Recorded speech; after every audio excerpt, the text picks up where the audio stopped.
Hi, thank you for tuning in to my YouTube channel related to book summaries. Today, I'm going to review a very interesting book for you, and that is the book of The Chimp's Paradox. Have you ever tried to do something and then you actually gave up on that idea? Maybe you wanted to lose weight, or maybe you wanted to eat healthy, but then what happens? You slip on these ideas and finally give up. This book actually gives us practical tips on how we can actually control our chimp mind or the mind that goes after instant gratification and actually achieve the things that we have always wanted to achieve. So let us dive into the book. So the author starts by explaining us that there are three parts of the brain. First part is the chimps or the instant gratification mind. The second is the human mind, the rational mind. And this part of the mind is more focused on the long term upliftment of ourselves. And the third part of the brain is the computer brain. Yes, this computer brain stores all the information, all the memories, all the past experiences, all the feelings that you had in your whole life till now. So now we know that there are three parts of the brain, right? First is the chimp, second is the human mind, and the third is the computer. So now that we know that there are three parts of the brain, what happens when we have to decide on something? So, for example, if I have to decide that whether I should go to a restaurant and eat a delicious food, the human mind will actually go back to the computer mind and seek some information. So, where is the conflict? When does the conflict arises? The conflict arises when the chimp mind and the human mind, they are not in sync. So the chimp mind wants something else and the human mind wants something else. So, in this example, where I am trying to decide whether to go outside to a restaurant to eat a delicious meal or stick to my home cooked food, which will be a healthier option for me in the long run. So, obviously, you see that there is a decision that my mind needs to take whether I should go outside or whether I should stay at my home. So, it's like the mind will go back to the computer to ask for experience, that what was my previous experience and how it was. So obviously, there is not a straight answer. There are mixed answers, so there are mixed emotions, and because there is no clarity in the sense that whether I should go and whether I should not go, what will happen? The author tells us that when we have mixed feelings, we want to also go, we want to enjoy, we want to eat that delicious food, high calorie food, and then there is also one part of me which is wanting to eat healthy, eat delicious, eat healthy food. So what happens basically is, in this situation, the chimp mind will always win over the human rational mind. And the reason why the chimp mind will win, it's because that it is 1,000 times more powerful and more strong than the human mind.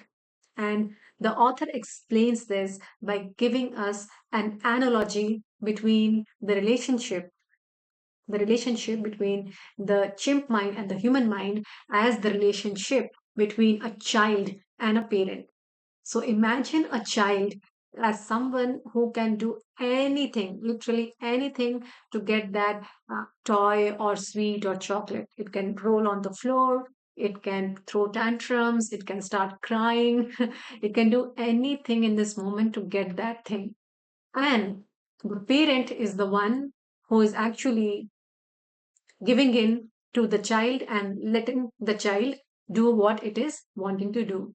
And that's what happens most of the time when we are not able to control the chimp mind and the chimp is let free.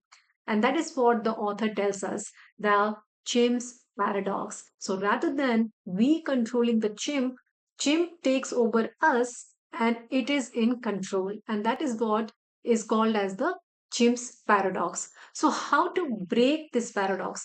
How to get control of the chimp, and then we decide what we actually want to do. All right, this is getting really exciting.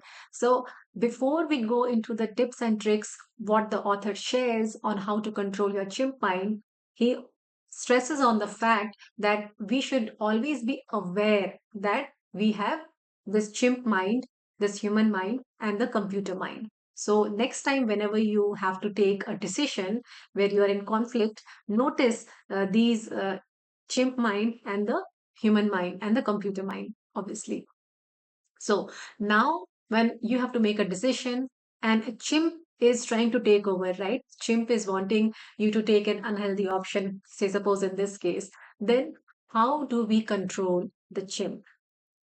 Remember? So we are aware that the chimp brain is now active and wanting to go outside and eat that delicious and unhealthy, calorie rich food. So, what are the steps that you need to do as per the author to control the chimp's mind? So, the author has a three-step approach. So, first is to talk the chimp lovingly. You have to be very loving to your chimp and talk to the chimp like, hey, honey, we don't need to go to that restaurant. That is very unhealthy option. Secondly, you have to give the chimp an alternative option.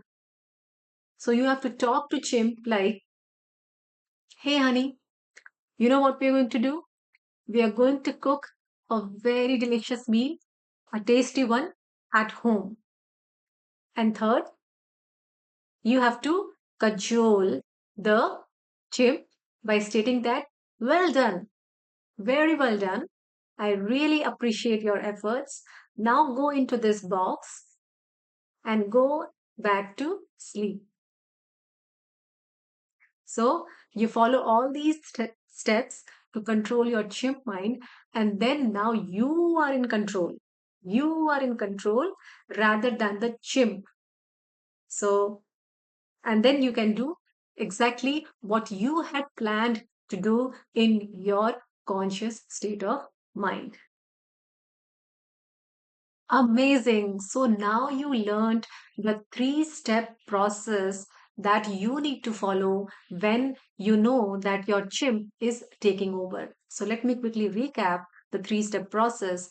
First is obviously you always talk to your chimp positively and explain to the chimp that no, we don't need to go with that unhealthy option. Secondly, you always give your chimp an alternative option so that your chimp is cajoled for some time. Third, you need to appreciate your chimp for following your orders and then put it in this box and let it go to sleep. So that was the three-step process. And this really works, believe me.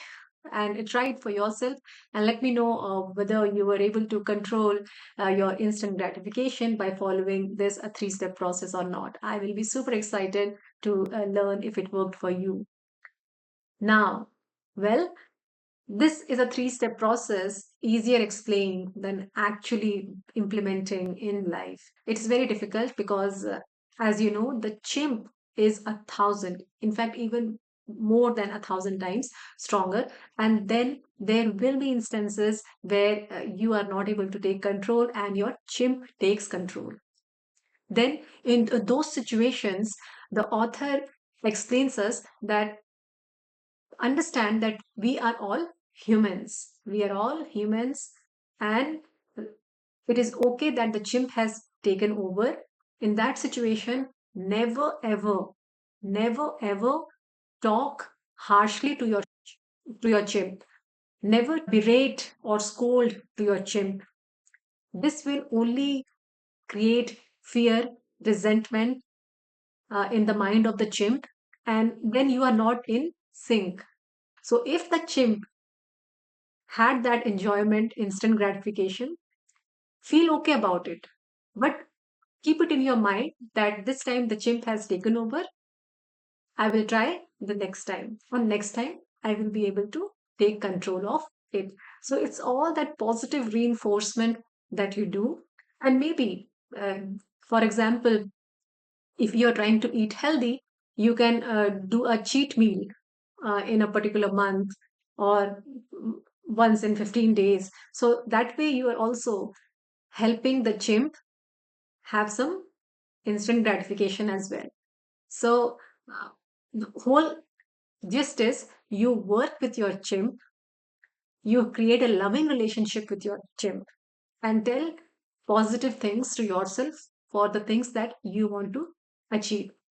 So that was the book summary for today. I hope that you really liked it and you will implement the 3 steps that the author suggests on how to control the chimp mind. So control the chimp mind and do the amazing things that you always wanted to do. That was all from my side today. I hope you have a great day and I'll see you in my next video.